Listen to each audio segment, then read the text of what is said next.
Hey everyone, we know how hard it can be to keep up with the latest news in Israel. So if you haven't had the time to stay on top of what's what in the Holy Land, we're here for you. I'm Ladar Gavelazi, and this is ILTV's Weekly Review.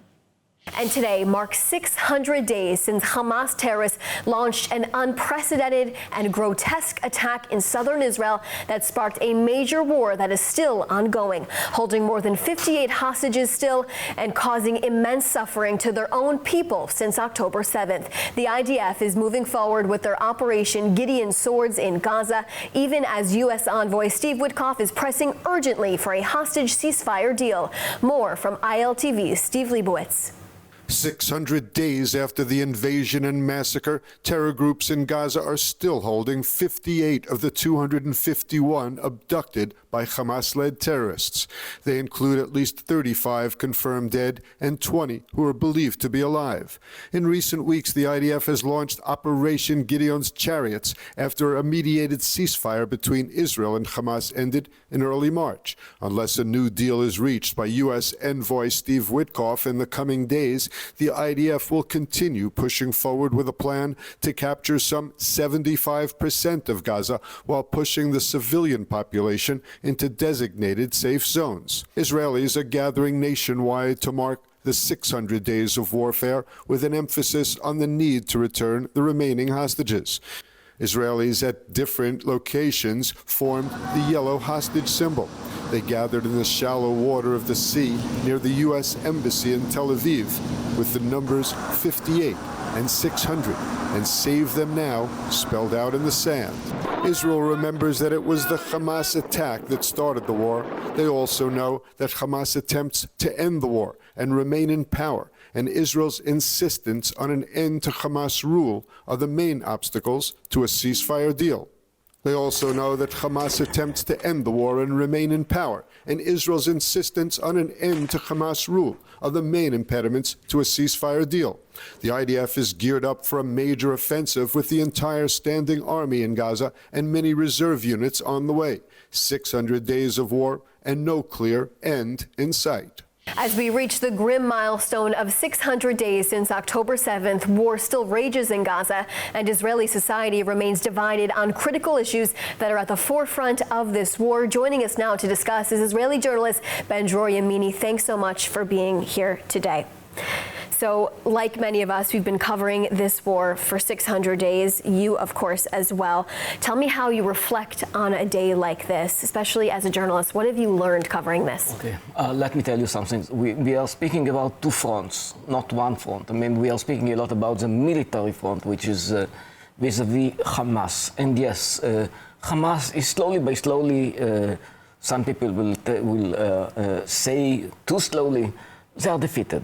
I mean, they are much weaker right now comparing to what we faced in October 7. But there is another front, which is quite problematic, the international front, speaking about all the propaganda against Israel. Many of us ignore it, and they think that only what is happening in the military front is important. No, they're completely wrong. We are losing a lot of friends, maybe not because of the right reasons. Maybe we don't know how to present our case to the world. We have to remember just one thing, that unfortunately is not presented by Israeli officials. For example, wherever you have jihad, you have destruction and bloodshed. Nothing to do with the Israeli-Palestinian conflict. Wherever you have Muslim brothers, as the Arab world know, you have destruction and bloodshed. Just look what is happening in Africa, in the Sahel countries. Just look what's happening in Yemen. Wherever Iran interferes, it's the same. So nothing to do with Israel. Unfortunately, yes, Israel is the only Western country that is in the front line with the jihad. And so many people do not understand the bigger picture. But the bigger picture is that, yes, many innocent civilians are killed, and we are sorry about it. But this is the outcome of using women and children as human shields, as the officials of the Hamas declare. They say, we use them.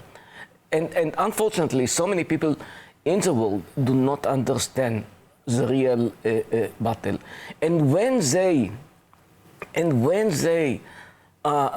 become part of the propaganda against Israel because of human lives, because of many other reasons, they do not understand that actually they help the jihad that eventually will come to the West, or maybe already has a presence in the West.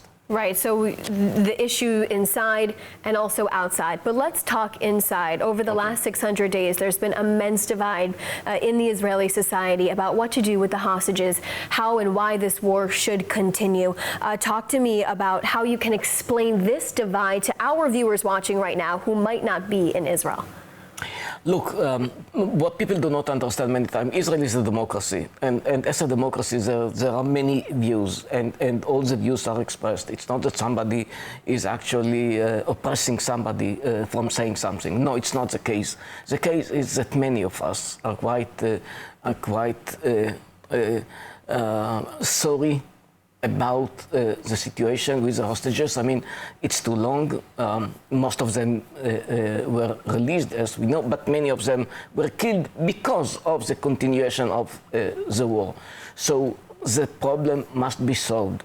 And that's what the majority, according to all the polls, majority prefer right now even to stop the war in order to release the hostages.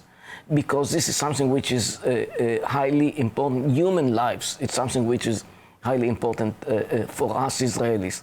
So maybe, you know what, maybe not all the military goals will be achieved, maybe not. But what we need is the release of all the hostages, something which is deeply in the very heart of the Israeli society. Thank you so much for joining us. As we know, there are so many perspectives in Israel, and a lot of times mainstream media does not cover them. So thank you for your work in making sure those voices come to light. Thank you for having me. Another day, another Houthi missile fired from Yemen that triggered red alert sirens in Jerusalem. The IDF said the missile was intercepted and no casualties were reported. This as the army offensive in Gaza is intensifying, and the IDF announced that all standing army and infantry brigades have now been deployed to Gaza. The goal, continuing ramping up pressure until Hamas agrees to a ceasefire deal. ILTV's Steve Leibovitz has the latest. In addition to the entire standing army, a small number of reserves are also now deployed in Gaza. Even before the announcement, the army said that 5 divisions were operating in Gaza with tens of thousands of troops. Officials say that the offensive will continue ramping up as long as Hamas refuses to agree to a hostage for ceasefire deal. The IDF struck over 100 targets in the Gaza Strip over the weekend. The targets included a rocket launcher used to fire earlier at southern Israel. Other targets included terror operatives, buildings used by the terrorists, tunnels, and other infrastructure. The army said that ground forces killed numerous operatives and destroyed booby-trapped buildings, anti-tank launch posts, and tunnel infrastructure. Among those killed by the army were 6 Hamas gunmen who were looting humanitarian aid trucks. The army said Hamas was stealing food meant for children and families suffering from severe hunger. Hamas claimed that the gunmen were guarding aid trucks against looters. The IDF said humanitarian aid is allowed into Gaza, and Israel will make every effort to ensure it does not reach terror groups to aid their war effort. The UN chief said that only a teaspoon of aid was getting into Gaza after Israel's 11-week-long blockade. Israel said 83 more trucks entered Gaza from Kerem Shalom carrying flour, food, drugs, and medical equipment. Israel said a total of 388 trucks entered Gaza since the easing of the blockade. The UN says that 500 trucks are needed daily. Israel is planning a new aid distribution system sponsored by the United States and run by private contractors that will soon begin operations at 4 distribution centers, but the starting date is unclear. The UN says it will not work with the new system, claiming it will leave aid distribution conditional on Israel's political and military goals in Gaza. Now, could Israel be on the brink of a ceasefire and hostage deal, or will the Gaza ground offensive continue to expand? Joining us now to discuss is Brigadier General Amira Vivi, founder and CEO of the Israel Defense and Security Forum. Thanks so much for joining us today. My pleasure. Tell me, what are your thoughts on this video Netanyahu published on Monday? He said there could be news even today about the hostages still in Gaza.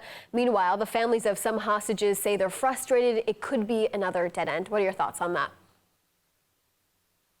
Well, I think that the challenge is to bring Hamas to the point where they're desperate, really, really desperate for a ceasefire, that they are desperate for humanitarian aid, that desperate for the stopping of the continuous attacks of the IDF on their leadership and the fact that the IDF is conquering the area.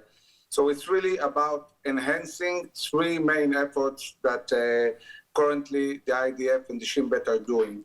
One is systematically conquering the area, taking over the area and destroying systematically all the terror infrastructure and the terrorists, also clearing these areas and moving the Gazan people to the south.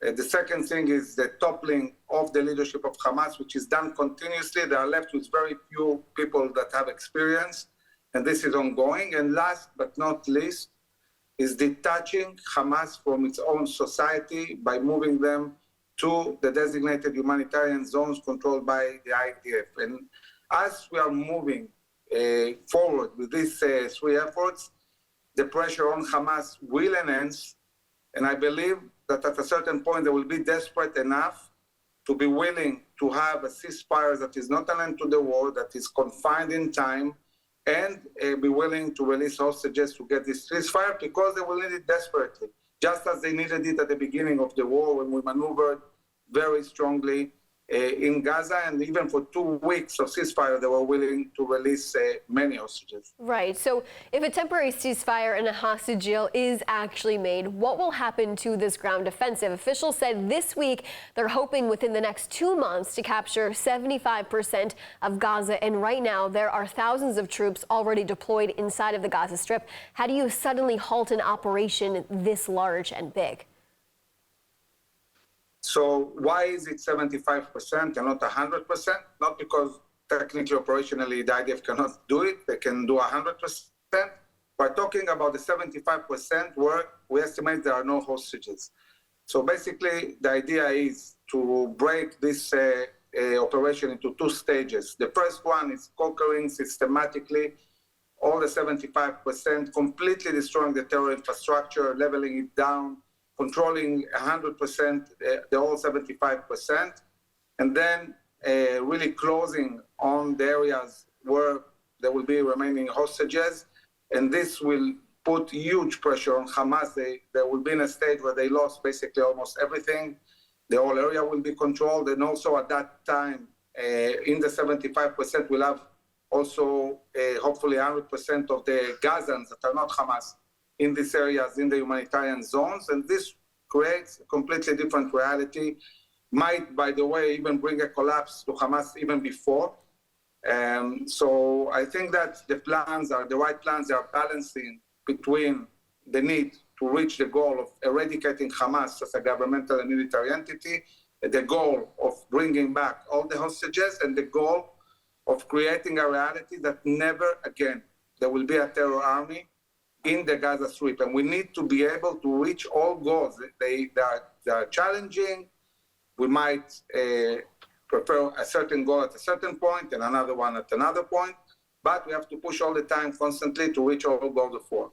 Right, so you talk about this pressure that the IDF is trying to put on Hamas to squeeze them to cut a deal. Now, the Gaza Humanitarian Foundation said they began operations inside of Gaza today and already delivered truckloads of food to distribution sites. Meanwhile, the foundation says Hamas has threatened aid groups already in the Gaza Strip that are helping them with these deliveries. Do you think this new mechanism will prevent Hamas from getting the aid? You talked about squeezing Hamas into a deal.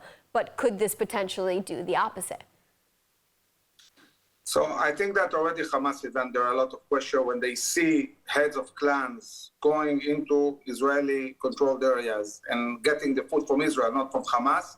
this is a huge change. The fact that these trucks don't go straight into Hamas, but to areas controlled by the IDF, this prevents also smuggling of money, weapons inside these trucks. So it really disrupts Hamas really attempt to rebuild itself. At this stage, we're sending heads of families to pick up the food. I think that will Hamas try and steal the food from their hands? We'll see. Mm-hmm. But the second stage is about really moving all the society into these areas controlled by the IDF, and then Hamas won't have the leverage. They will not be able to threaten them. They won't be there. They will be in areas controlled by the IDF. And this is really a big change. It's the next step. It hasn't happened yet. Now we're in the first step. But eventually Hamas will completely lose control of its own society, and they will be in areas controlled by the IDF. Now, a new Israeli media report says a senior IDF official said in a briefing on Monday that Gaza is not even close to a famine. What have you gathered as this new aid comes into the enclave? So I think he's right. And if you really look into what Gazans publish in different social media platforms, there is food in Gaza. There's not a shortage. But once we really will move all the food and fuel, everything to areas controlled by the IDF, we'll see a moment where Hamas will suffer from lack of aid and a lack of other capabilities. And then we'll see how it will impact what they do. Well, thank you so much for speaking with us today and just offering your perspective as all of this continues to change day by day. And for the first time, Prime Minister Netanyahu gave final confirmation in Knesset today. Hamas chief Mohammed Sinwar was in fact eliminated on May 13th. A few weeks ago, Israel dropped several bombs on a tunnel under a hospital targeting Sinwar. Now, Mohammed Sinwar has been the leader of Hamas since his brother Yahya Sinwar was killed back in October. He was the mastermind behind October 7th. We begin today's newscast with the large airstrikes the IDF confirmed they carried out on Sana'a International Airport in Yemen today, targeting what they call the final remaining aircraft used by the Houthis. Defense Minister Israel Katz also confirms the attack, saying their major ports will also continue to be heavily struck. Plumes of smoke could be seen from neighborhoods outside the airport, with the IDF also saying the aircraft struck was used by the Houthis to transport terrorists who advanced terror attacks on Israel. According to Katz, the previous planes used by the Houthis were destroyed during strikes on the airport on May 6th. The Houthis have launched several ballistic missiles at Israel in recent days, with the IDF confirming they were successfully intercepted. And in other news, Prime Minister Benjamin Netanyahu has appointed Major General David Zini as the new head of the domestic intelligence service, the Shin Bet. Zini has served for over 3 decades in the IDF in many operational and command positions and is currently the head of the IDF Training Command and General Staff Corps. His appointment has caused major controversy as the Shin Bet has been at the forefront of a growing political and legal battle between Netanyahu's coalition and his opposition. The Attorney General has also announced her opposition to the decision. The appointment comes after Ronen Bar, the outgoing head of the Shin Bet, announced his resignation in April, saying he would step down on June 15th. The Prime Minister had previously sought to fire him, citing a lack of trust. The Shin Bet handles counterterrorism and intelligence operations, and Under Bar was responsible for the massive intelligence failure that led to the October 7th massacre. And moving on, U.S. President Donald Trump says that real progress was made in the latest round of nuclear talks with Iran this past weekend in Rome, and indicates a deal may be imminent. The talks come amid reports that Israel is planning a military strike on Iranian nuclear facilities if the U.S.-Iran talks fail to reach a deal. But having to do with nuclear, we've had some very, very good talks with Iran, and I don't know if I'll be telling you anything good or bad over the next 2 days, but I have a feeling I might be telling you something good. We've had some real progress, serious progress. You are happy with the talks with Iran. Will there be another round of talks soon? Very soon. The Iran talks. I can't tell you what's going to happen tomorrow. I can tell you the Iran talks have been going very well. And you said you're unhappy. And I'd love that to happen. because I'd love to see no bombs dropped and a lot of people dead. I really would like to see that happen. And sharp differences are being reported between U.S. President Trump and Prime Minister Netanyahu over the issue of the Iranian nuclear program. Trump is indicating that a major announcement on the issue could be coming soon. More from ILTV's Devo Klein. After U.S. President Trump hinted that an agreement on the U.S.-Iranian nuclear deal could be imminent, Iranian officials insist that there is no deal at this time. The Iranian Foreign Ministry said it rejects the U.S. demand for a temporary freeze of enrichment and that it's not worried about sanctions. The statement said an interim deal is not on the table and that Iran will survive even if talks fall apart. Officials say no date has yet been set for a sixth round of talks between Tehran and Washington. Asked about reports that Iran would agree to a 3-year freeze in enrichment, an Iranian official said Iran will never accept that. The U.S. and Iran are reportedly considering an interim agreement as a temporary step toward a final deal. The talks aim to resolve a decades-long dispute over Iran's nuclear weapons ambitions, with the focus on the issue of uranium enrichment. According to Channel 12 Israel TV, President Trump and Prime Minister Netanyahu engaged in a heated phone call last week over how to confront Iran. Trump reportedly told Netanyahu that he wants a diplomatic solution with the Iranians and that he has the ability to make a good deal. He also reportedly said that the agreement would serve the interests of both sides. The tone of the conversation was reportedly marked by sharp disagreement with Netanyahu, arguing for a military strike to destroy Iranian nuclear capabilities. U.S. Homeland Security Secretary Kristi Noem met Netanyahu in Jerusalem yesterday and said that Trump sent her to explain to Netanyahu how negotiations were going and how important it is that we stay united and let the negotiating process play out. For more of the latest updates from Israel, make sure to subscribe to our newsletter at iltv.tv or download the ILTV Plus app. That's it for ILTV's weekly review. See you next week.